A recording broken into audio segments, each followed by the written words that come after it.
अस्सलामु अलैकुम वरहमतुल्लाहि वबरकातुहू। मेरा नाम है समीर सिद्दीकी और आप लोग देख रहे हैं ताज टीवी। आप लोग आरिफ खान को तो जानते होंगे, जो फ़िल्म फूल और कांटे में एक विलन थे, लेकिन रियल लाइफ में वो एक हीरो निकले। उन्होंने अपनी फ़िल्मी दुनिया को छोड़कर दीन की राह में लग गए। तबलीगी जमात के साथ जुड़कर लोगों को दीन की दावत देने लगे। इस वीडियो में मैं आप लोगों को बताऊँगा कि तबलीगी जमात ने कैसे इनकी ज़िंदगी को तब्दील किया। आरिफ खान के जो बड़े भाई थे, जिनका नाम यूसुफ खान है, वो एक बैंक में जॉब करते थे। एक दिन उन्होंने जमात के साथ 40 दिन बिताए, यानी 40 दिन के लिए जमात पे गए, और जब वहाँ से वो लौट के आए तो उनका पूरा ही हुलिया चेंज हो गया। उन्होंने क्या मतलब सुन्नत तरीका, सुन्नत लिबास, सुन्नत दाढ़ी, टोपी, मतलब पूरी तरह से वो सुन्नत लिबास में आ गए थे। और जो आरिफ खान की वाइफ़ थी, वो पहले से ही मतलब ऐसे मजमों में जहाँ लोग दीन की बातें करते थे उनके साथ बैठती थी, तो वो भी दीन वाली बन गई थी। तो आरिफ खान की वाइफ़ और जो आरिफ खान के भाई थे, वो दोनों मिलकर आरिफ खान को दीन की दावत देने लगे। लेकिन जब आरिफ खान को दीन की दावत दी गई तो वो जो है बहुत भड़क गए अपनी बीवी पे, अपने भाई पे, और जमातियों पे भी भड़क गए। उन्होंने सोचा कि यार कि ये जमाती लोग तो यार मेरे घर में झगड़े करवा रहे हैं।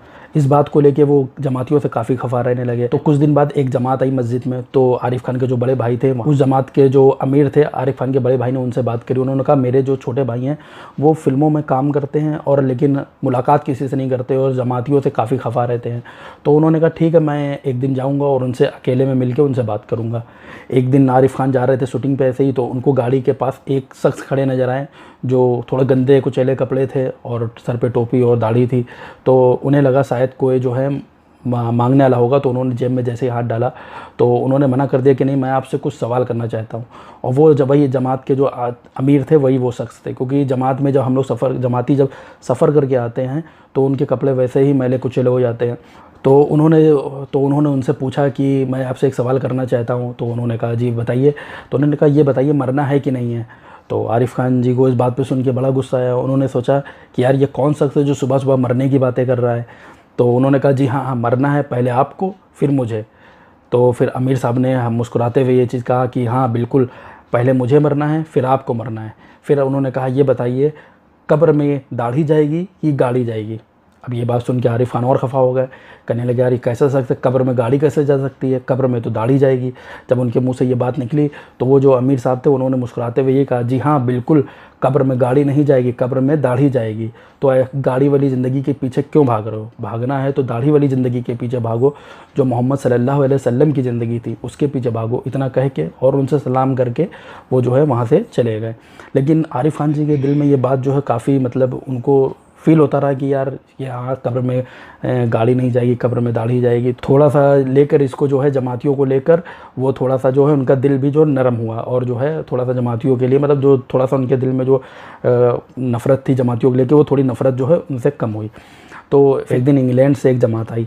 तो आरिफ खान के जो बड़े भाई थे उन्होंने उनसे, उस जमात के जो अमीर थे उनसे भी यही बात कही कि जो है कि मेरे एक छोटे भाई हैं और वो जो है और हम लोग साथ उठना बैठना पसंद नहीं करते हैं और जमातियों से थोड़ा खफा रहते हैं। तो उन्होंने भी कहा कि ठीक है, आप जाके उनसे कहिएगा कि मस्जिद में जमात आई है और वहाँ पे कुछ बच्चे हैं जो आपके फ़ैन हैं। तो उन्होंने जाके आरिफ खान जी से बताया कि जब मस्जिद में एक जमात आई है और वहाँ के जो बच्चे हैं वो जो है आपके मतलब फ़ैन हैं और आप जो है उससे मुलाकात करना चाहते हैं। तो वो जो है मिलने के लिए आरिफ खान जो है तैयार हो गए। तो वो जब मस्जिद में गए तो उनके साथ बहुत ही अच्छे अखलाक के साथ सब मिले, सब ने बहुत अच्छे अखलाक से उनसे बातें करी। तो उनको बड़ा अच्छा लगा कि यार कितने अच्छे अच्छे बच्चे हो, कितने अच्छे अखलाक के साथ, और कोई सर पे वो इमामा बांधे और छोटी छोटी जो दाढ़ियाँ जो आती है अभी नई नई, वैसी दाढ़ियाँ, बहुत नूर झलक रहा था उनके चेहरे से। तो उनको बहुत अच्छा लगा। फिर जब वो उन बच्चों से मिल चुके उसके बाद बच्चों ने मतलब कहा कि जो है आज हमारे साथ खाना खा लीजिए। तो जब उनके साथ उन्होंने खाना खाया तो उनका कहना ये है कि जब मैंने उनके साथ दाल खाई तो उनकी दाल ने जो है हराम की समझ लीजिए बिरयानी छुड़वा दी। तो फिर बच्चों ने कहा कि आज हमारे साथ आप सो जाइए। काफ़ी फोर्स करने के बाद तो वो मान गए और जो है वहाँ पे मस्जिद में उनके साथ सोने के लिए तैयार हो गए। तो फिर वहाँ पे मशवरा हो रहा था कि रात में कौन जगेगा और जो है मतलब सामान की हिफाजत करेगा। तो आरिफ खान जी ने कहा कि ठीक है, मैं जो है रात में जग जाऊँगा और मतलब मैं हिफाजत करूँगा। तो फिर अमीर साहब ने कहा ठीक है, इनको आप रात में 1 बजे उठा दीजिएगा। तो रात में जब वो 1 बजे उठे और फिर जाके मस्जिद के दरवाजे पास बैठ गए और फिर सोचने लगे कि यार मैं इतना बड़ा एक्टर होके और बताओ यहाँ पे एक मतलब मस्जिद में बैठ के चौकीदारी कर रहा हूँ। मतलब उनके दिमाग में ये आया कि बताओ मतलब अल्लाह के घर में कोई भी बड़ा या छोटा नहीं होता है, बड़े से बड़ा शख्स भी अल्लाह के यहाँ मतलब एक नॉर्मल मामूली दर्जा रहता है उसका। तो ऐसे यही सोच ही रहे थे कि कुछ फिर रोने की मतलब कुछ लोगों के रोने की आवाज़ सुनाई दी। तो उन्होंने देखा, पूछा कि ये लोग मतलब क्यों नमाज़ पढ़ के रो रहे थे, दुआ में रो रहे थे। तो उन्होंने पूछा कि ये लोग क्यों रो रहे हैं। तो उन्होंने बताया, जो वहाँ पे शख्स थे उन्होंने बताया कि जो है ये लोग दुआ कर रहे हैं और अल्लाह से मतलब माफ़ी मांग रहे हैं कि अगर हम लोग से कुछ गलती हुई हो तो माफ़ कर दीजिएगा। तो उनके दिल में ये ख्याल आया कि यार, उन्होंने कहा यार ये लोग तो दिन भर अल्लाह की लोगों को दावत दिया करते हैं और अल्लाह की लोगों को बात बताया करते हैं, और फिर भी रो रो के अल्लाह से अपने लिए दुआ कर रहे हैं, मतलब माफ़ी मांग रहे हैं।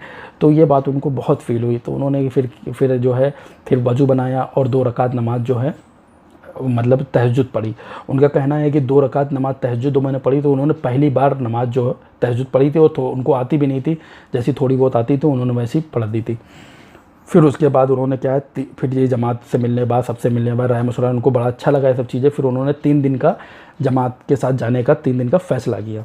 फिर जब वो जमात के साथ 3 दिन के लिए गए, फिर 3 दिन में उन्होंने समझ लीजिए फिर पूरा नमाज का तरीका और जो सुन्नत तरीका है वो सब उनको थोड़ा बहुत जो भी चीज़ें मालूमात करनी थी दीन के लिए वो उनको मालूमात हो गई, और इस तरह से वो समझ लीजिए तबलीगी जमात के साथ जुड़ गए और जो है दीन की लोगों को राह देने लगे।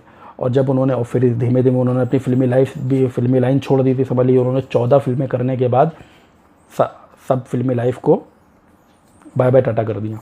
और उसके बाद जो है वो उन्होंने उनका जो फिल्म से जो कमाया पैसा था, उन्होंने इधर उधर जो है कोई आलिम या हाफिज़ से मिल के राय लेके वो इधर उधर जो तकसीम कर दिया, और जो है वो अपनी एक नॉर्मल लाइफ जीने लगे और तबलीगी समाज के साथ जुड़ के लोगों को दीन की दावत देने लगे। और जब लोगों को वो दीन की दावत देने लगे तो उसके बाद जो है उनके समझ लिए फिर उन्होंने फिल्मी लाइफ तो छोड़ दी थी, नॉर्मल ज़िंदगी बिता रहे थे। उन्होंने एक कपड़े का शोरूम खोला, लेकिन वो शोरूम भी किसी वजह से नहीं चल पाया। फिर उन्होंने क्या करा, फिर उन्होंने जो है फिर उनके हालात कुछ ऐसे आ गए थे कि उनको जो है किराए पे करीब 300 या 350 रुपये में एक ठेला किराए पे लेना पड़ा। और जो है 2 रुपये गिलास जूस मिलता था रेलवे स्टेशन के बाहर, उनके किसी दोस्त ने राय दी थी, तो उन्होंने समझ लीजिए जूस तक बेचा। लेकिन कहते नहीं, जब आप गुनाहों को छोड़कर अल्लाह की तरफ बढ़ते हैं तो अल्लाह क्या करता है, आजमाइश लेता है, देखता है कि ये बंदा जो मेरी तरफ आया है ये टिकेगा या नहीं टिकेगा। तो आप ये चीज़ समझ लीजिए, जब भी आप अपने गुनाहों को छोड़ के अल्लाह की तरफ आएंगे तो आपका इम्तिहान जो है वो पक्का है कि आपका इम्तिहान लिया जाएगा। तो उस इम्तिहान को ही पास करना है और उससे घबराना नहीं है, अल्लाह की रस्सी को उस टाइम मजबूती से पकड़ना है। और उन्होंने यही किया, अल्लाह की रस्सी को मजबूती से पकड़े रहे। उन्होंने एक स्टेशन के बाहर शरबत तक बेचा, लेकिन अल्लाह की रस्सी को नहीं छोड़ा। और आज जो है वो एक अच्छी ज़िंदगी बीत रहा है। जब अल्लाह का इम्तिहान ख़त्म हुआ तो धीरे धीरे उनको अल्लाह ने सब कुछ जो था अदा कर दिया। आज वो एक अच्छी लाइफ जी रहे हैं। उनके 5 बेटे हैं, 5 में 2 या 3 की शायद शादी भी हो गई है। और अब वो इसी तरह से लोगों को सबको जो है दीन की दावत दे रहे हैं तबलीगी समाज के साथ जुड़ के। और उनका वीडियो जो है यूट्यूब पे आता भी होगा, आप लोगों ने देखा भी होगा। तो अल्लाह हमें जो है आरिफ खान जी को, हम लोग आरिफ खान के लिए दुआ करते हैं कि अल्लाह पाक आरिफ खान को अल्लाह लंबी उम्र दे और इन्हें इसी तरह दीन का पाबंद बनाए रखे और लोगों को इसी तरह दीन की दावत देते रहें वो। और अल्लाह पाक हमें भी अल्लाह पाक इसी तरह दीन की रस्सी को मजबूती से पकड़ने का दावा दे, हर इम्तिहान को पास करने की अल्लाह हमें तौफीक दे। और आज के लिए इतना ही, इंशाअल्लाह फिर मुलाकात होगी। दुआ में याद रखिएगा। अस्सलामु अलैकुम व रहमतुल्लाहि व बरकातहू।